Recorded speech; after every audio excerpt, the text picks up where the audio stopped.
Merhaba arkadaşlar, kanalıma hoş geldiniz. Bugün şöyle az kalın bir ipim var. Bununla harika bir model başlayacağım. İpim Amerikan sarım. Şöyle 100 gram, 184 metre uzunluğu olan bir ip. Kullanacağım şiş 4 numara. Modelimiz oldukça güzel, kolay, gösterişli bir model. Umarım siz de beğenir, benimle yaparsınız. Dilerseniz yapım aşamalarına geçelim. İlmeklerimi çıkardım şöyle. Bu model için ilmek sayısı 8 ve 8'in katları artı 3. Şöyle her model 8 ilmekten oluşacak. En sonuna 3 ilmek ekleyeceğiz. İlmeklerimi çıkarınca hemen modelimi kurmaya başlıyorum. Bu model lastik istemiyor ama isterseniz lastik üzerine de başlayabilirsiniz. Kenar ilmeğimi ilk sıra olduğu için düz olarak ördüm. Kenar ilmeğinden sonra bir ilmek düz, 7 ilmek ters.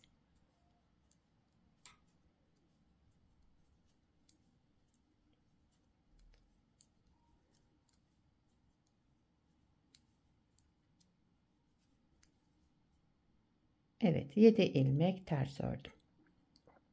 Buraya kadar bir kez kurmuş olduk.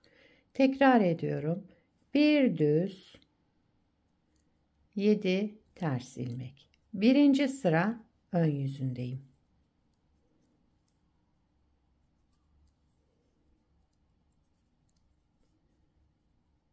Yedi tersten sonra sıra sonunda bir düz, bir de kenar ilmeğimi düz olarak ördüm. Bir düz ilmekle başladım, bir düz ilmekle bitirdim sıra sonunda. Birinci sırayı bu şekilde kurduk. İkinci sıra arka yüzündeyim. Kenar ilmeğinden sonra ilmeklerimi olduğu gibi örüyorum. Düzleri düz, tersleri ters. Bir ters, 7 düz. Şu şekilde. Bir ters, 7 düz.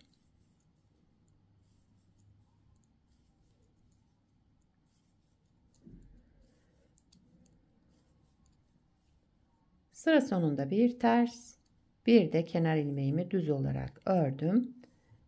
İkinci sırayı tamamladım. Üçüncü sıra ön yüzündeyim. Kenar ilmeğinden sonra bir düz, bir tane daha yani devamında toplamda 2 düz ördüm. 2 düzden sonra 5 ters.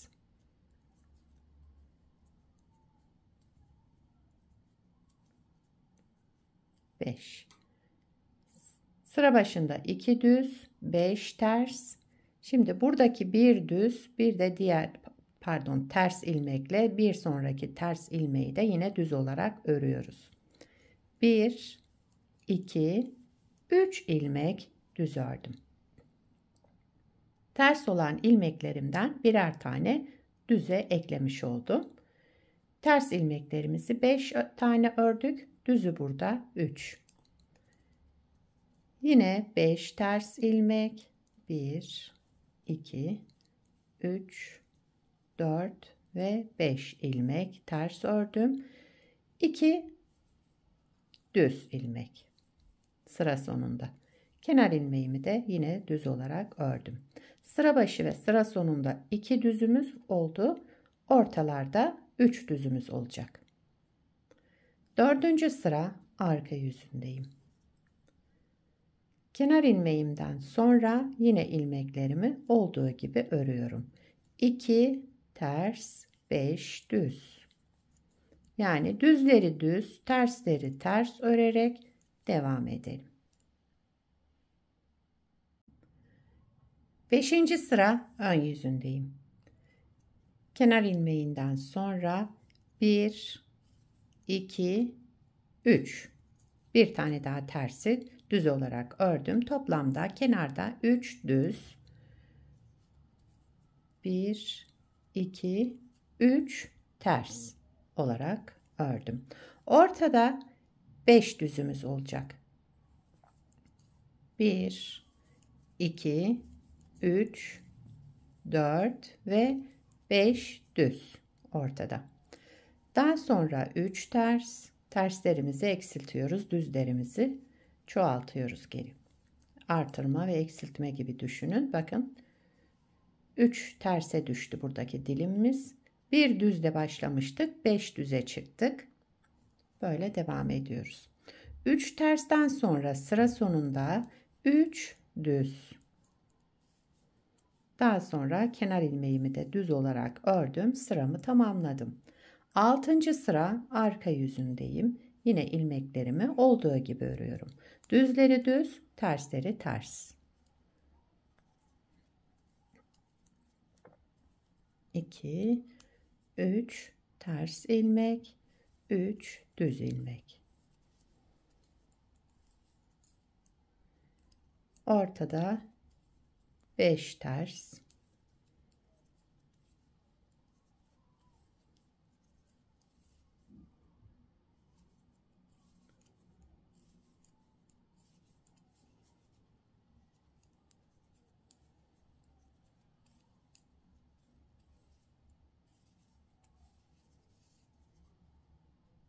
Bu modelin tersi düzü yok arkadaşlar. Bakın her iki tarafta kullanılabilecek güzel model. 7. sıra ön yüzündeyim. Yine kenar ilmeğimi örmeden aldım. Devamında 1, 2, 3 düzle terslerinde birini yine düz olarak ördüm. 4 düz ilmek ördüm. Bir ters şimdi. Bir tane ters ilmeğimiz kaldı. 7 düz,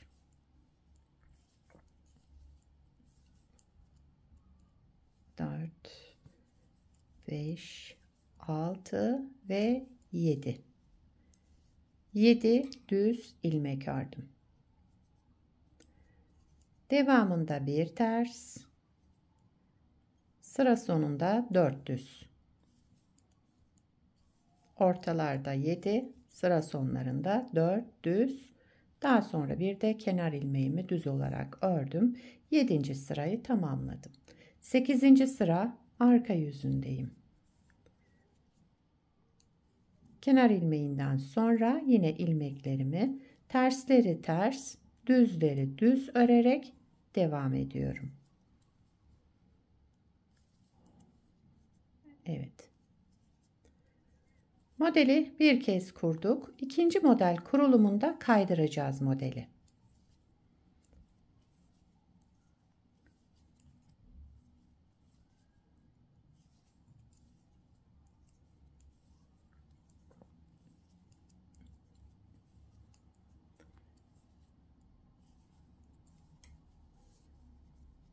Evet, sıramı tamamladım. Bakın model böyle. Şimdi ikinci model kurulumunda burada yaptığımız tersleri bu düzlerin üzerine yapacağız. Modeli kaydırarak kuracağız. İsterseniz ikinci model kurulumunda beraber başlayalım. İkinci model kurulumunda birinci sıra ön yüzündeyim. Kenar ilmeğinden sonraki ilmeklerimi 1, 2, 3 ve 4 ilmek ters ördüm. 4 tane düzüm vardı, ters olarak ördüm. Burada geldim, bir tane ters ilmeğim var. Bunu düz örüyorum. Yani ikinci model kurulumunda düzlerimi ters, terslerimizi düz örüyoruz. Diyelim daha anlaşılır olsun. Ortadaki 7 düz ilmeğimizi de ters örüyoruz yine. Bakın 7 ilmek ters ördüm. Bir ilmek düz, kenarda 4 ilmek ters, sıra sonunda 4 ters, daha sonra kenar ilmeğimi düz olarak ördüm. Bakın modeli kaydırdık. Buradaki terslerimizi buralara kaydırdık. İkinci sıra arka yüzündeyim. Bu modelde arka yüzünde yapacağımız işlem düzlerimizi düz, terslerimizi ters örüyoruz. Farklı bir işlem yok arka yüzünde.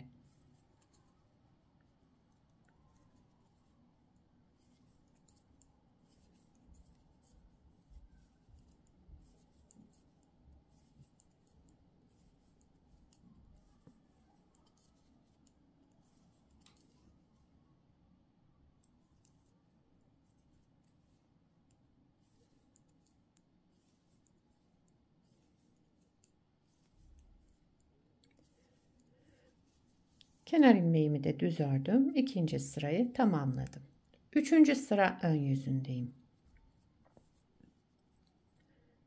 Kenar ilmeğinden sonra şimdi burada 1, 2, 3 ilmek ters örüyorum. Tersleri azaltacağız. 3 ilmek ters.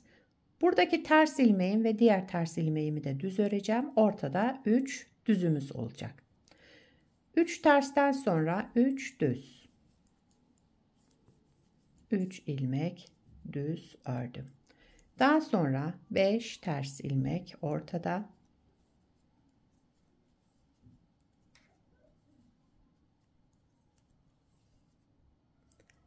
3 düz. 1, 2, 3. 3 düz ilmek. Sıra sonunda 3 ters.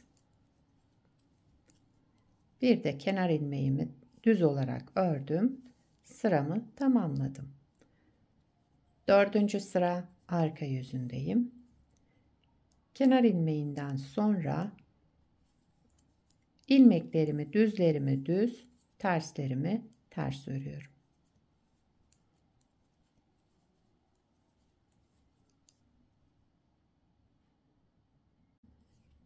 Beşinci sıra ön yüzündeyim.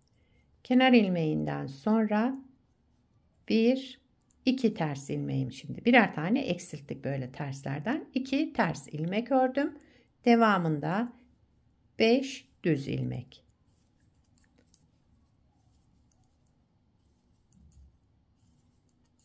Evet, 5 düz ilmek. 1, 2, 3 ters ilmek ortada. Ortadaki dilimde 3 tersimiz kaldı. Ondan sonra yine 5 düz ilmek.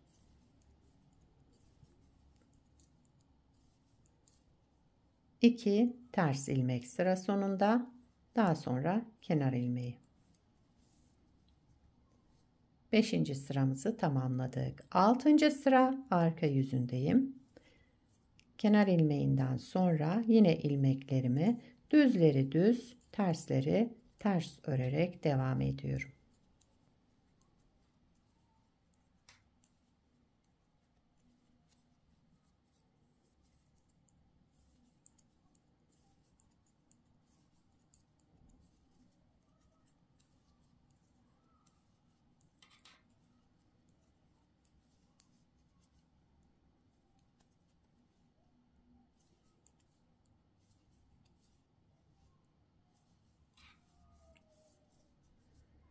Yedinci sıra ön yüzündeyim. Şimdi burada tersimiz bir tane kalacak. Üçgeni kapatıyoruz orada. Kenar ilmeğinden sonra bir ters ilmek. Devamında 7 düz ilmek.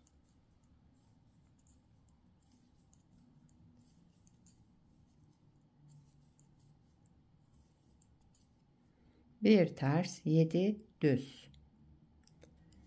Bir ters, 7 düz.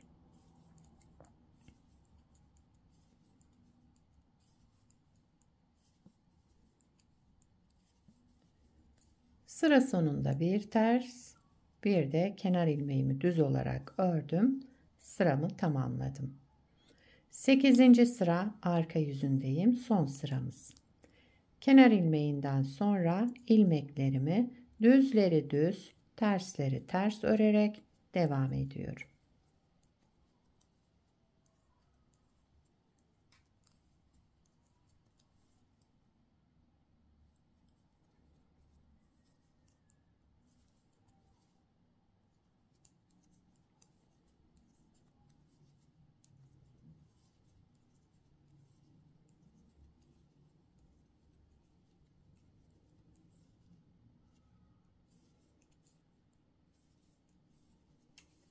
Evet. Modeli 2 kez kurduk. Bakın birinci modelimiz, ikinci modeli de yerleri değiştirerek bakın tersleri buraya aldık. Düz ilmeklerimizi de tersin üstünde başladık. Model böyle devam ediyor arkadaşlar. Modelin tersi düzü yok. İki tarafta kullanılabilecek güzel kullanışlı modellerden. Hangi taraf hoşunuza giderse o tarafı kullanabilirsiniz. Bir parça da daha önce yaptım. Şöyle hemen göstereyim. Bunu da daha önce yaptım. Hazırladım şöyle.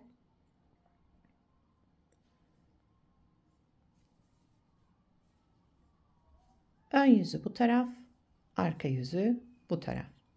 Ama dediğim gibi her iki tarafı da kullanabilirsiniz. Şöyle kabartmalı gibi bir model.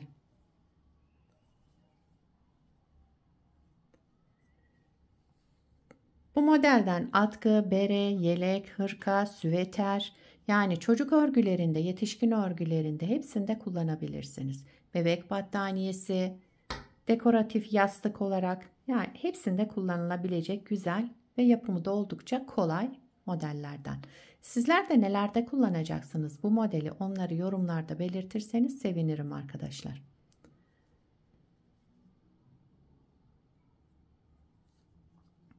Beni buraya kadar izlediyseniz bir beğeni yapmayı, yorum yapmayı, beni desteklemeyi unutmayın. Şimdiden hepinize teşekkürler. Yapacak olanlara kolay gelsin. Bir sonraki videoda görüşmek üzere. Hoşça kalın.